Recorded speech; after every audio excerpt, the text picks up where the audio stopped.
Ertugrul गाजी का जो बेटा था उस्मान, उसने बहुत सारे काम ऐसे किए कि अर्तुगरुल गाजी की ज़िंदगी के अंदर वो नहीं कर पाए।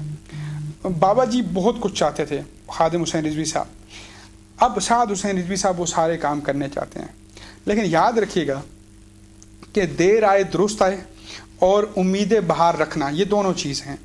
यानी कि 70-75 सालों में कोई इस्लाम की बात नहीं करता था इस मुल्क के अंदर।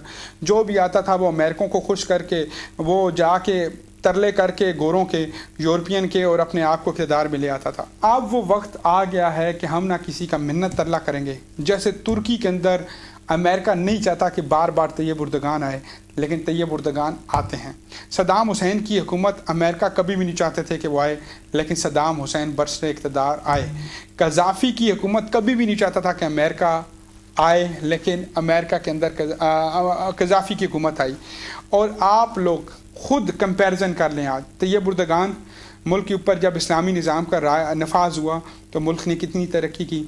कज़ाफ़ी के दौर में जब मुल्क के अंदर निज़ाम राइज हुआ तो उन 50 साल दौर में कितनी तरक्की हुई।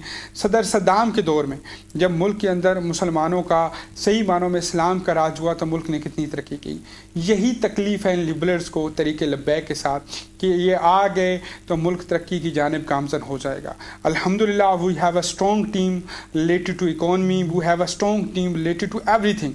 हमारे पास हर उस टीम का बंदा मौजूद है जो इकोनमी को एक्सपर्ट हो, हमारे पास हर वो बंदा मौजूद है जो एडमिनिस्ट्रेशन का बेहतरीन निज़ाम जानता हो, हमारे पास बेहतरीन लोग मौजूद हैं।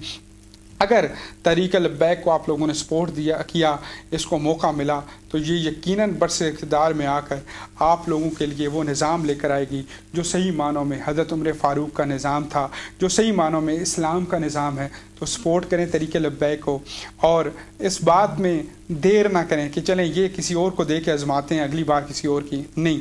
आज वक्त है, आज सबक लें और अपनी आने वाली नस्लों को महफूज करें।